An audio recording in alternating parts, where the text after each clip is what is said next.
국민의힘 국회의원이 담당하여야 할 네 번째 역할에 대하여 말씀드리겠습니다. 국민의힘 국회의원은 자유의 진지를 건설하는 데 앞장서고 기여를 하여야 한다고 생각합니다. 그러기 위해서는 진지전에 대한 개념을 먼저 이해하셔야 합니다.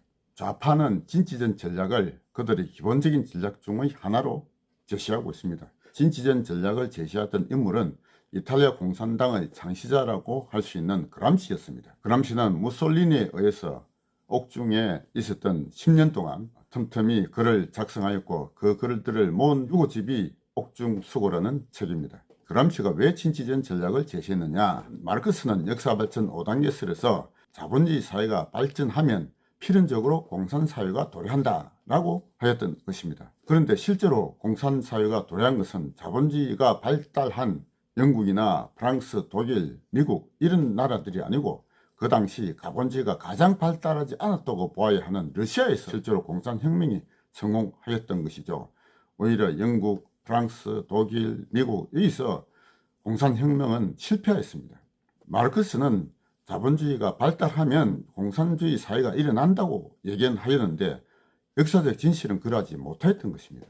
그람시는 발달된 자본주의 국가에서 공산혁명이 어떻게 성공할 수 있는지에 대하여 고민하면서 제시하였던 전략이 바로 진지전 전략이라고 하는 것입니다. 마르크스는 존재가 의식을 결정한다 라고 하였죠. 사회적 생산관계, 물질적인 토대가 사회의 하부 구조를 이루고 있고, 그것의 바탕 위에 정치, 제도, 문화 이런 상부 구조가 결정된다고 하였습니다. 그런데 그에 비하여 그람시는 의식이 존재를 결정할 수 있다는 역발상을 하였던 것이죠. 발달된 자본주의 국가에서 그냥 저절로 공산혁명이 성공할 수는 없다라고 그람시는 보았던 것입니다. 자본주의 사회에서 공산혁명이 성공하려면 그것을 앞장서서 이끌어가는 유기적 지식인이 있어야 된다, 이렇게 제시하였습니다. 사회 곳곳에 지식인 집단이 진지를 구성하여 장기전으로 나아가야 한다라고 하였던 것이죠. 공산사회가 인류가 지향해야 할 이상사회고, 그런 사회로 가기 위해서 의식을 결정하고 대중의 정신상태를 그런 방향으로 이끌어야 된다고 하였습니다. 그러면서 그람시가 제시하였던 것이 헤게모니 이론입니다. 헤게모니라는 것은 강압적으로 타인을 지배하려고 하는 것이 아니고, 그 사람의 의식을 지배함으로 해서 동의를 받아내는 그런 힘을 얘기합니다. 대중을 자신들에게 동조할 수 있도록 끊임없이 사상전을 펼쳐야 하고, 그것을 통해서 동조 세력을 확산시킴으로써 장기적으로 승리할 수 있다, 이런 전략을 제시한 인물이 바로 그람시였습니다. 그런 그람시의 진지전 전략이 가장 성공한 나라가 바로 대한민국이라고 보아야 합니다. 좌파가 권력을 장악하는 방법은 기동전과 진지전 두 가지가 있다고 보아야 합니다. 기동전은 물리력으로 정권을 뒤집어 엎는 것을 뜻하는 것이죠. 대한민국에서 기동전은 6.25 전쟁이 대표적인 것이라고 볼 수가 있고요. 대구 10월 폭동, 제주 4.3 사건, 여순 반란 사건도 모두 기동전이라고 보아야 합니다.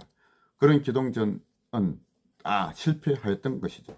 그리하여 김일성은 남한의 공산주의자들에게 교시가 있었습니다. 소위 하방 전략이라고 하는 것이라고 볼 수 있습니다. 더 이상 데모를 통한 가두 시위에만 몰두할 것이 아니라 각계각층으로 파고 들어가서 장기적인 진지를 구축하라 하면서 대한민국 국민들을 공산주의의 노예로 만들 수 있는 사상전을 펼치라고 지시하였던 것입니다.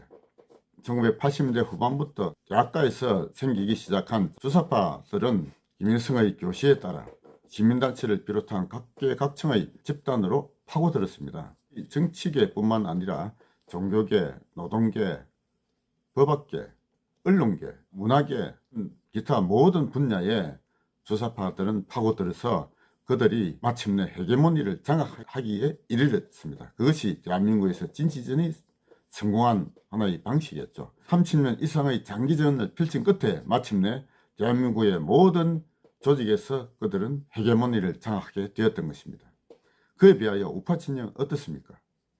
이승만, 박정희, 전두환 세 분의 위대한 지도자들 때문에 그분들이 국민들을 올바른 방향으로 이끌었기 때문에 오히려 일반 국민들은 스스로 조직하고 단결해야 된다는 필요성을 느끼지 못하였던 것입니다. 문재인 정권을 겪음으로 해서 비로소 대한민국 우파 국민들은 이제 더 이상 좌파에게 정권을 넘겨줘서는 안 되겠다 하는 위기감을 느꼈고, 그것이 우파 국민들이 조직화를 불러일으킨 계기가 되었다, 이렇게 볼 수 있겠죠. 이제 우리 우파 국민들도 제대로 된 자유의 진지를 만들어야 됩니다. 그 역할을 국민의힘 국회의원들도 함께 하셔야 된다, 이렇게 보는 것이죠. 국민의힘 국회의원들은 자신의 지역구에서 만부장 이상의 역할을 하셔야 될 것입니다. 자신을 따르는 지지자들 중에서 천부장, 백부장을 많이 양성하셔야 하고, 자신의 지역구만이 아니라 부산 전체, 불경 전체, 나아가서 전국에 이런 자유의 진지를 확산할 수 있도록 힘을 모아야 할 것입니다. 좌파의 최대 조직인 민노총을 능가하는 그런 거대한 자유의 진지를 만드는데 국민의힘 국회의원들이 앞장서도록 하여야 할 것입니다. 저희 자유시민연합이 추구하는 국회의원 선거구별 유권자 조직의 결성이 올바른 방향이라고 생각합니다. 국회의원 선거구별로 지도위원 1000명을 조직하고, 그러므로 해서 10,000명의 유권자 조직이 건설된다면 불경 40개 선거구만 하면은 지도위원 40,000명, 유권자 400,000 명의 조직이 만들어지게 될 것입니다. 그것을 모델로 하여 전국으로 확산한다면 현재 254개 지역구마다 그런 조직이 만들어지게 되면 어떻게 됩니까? 254만 명의 유권자 조직이 만들어지는 것이죠. 민노총을 훨씬 능가하는 최대의 자유의 진지가 건설될 수 있을 것입니다. 국회의원들과 우리 애국 시민들이 함께 힘을 모아 그 꿈을 실현할 수 있도록 노력해 봅시다.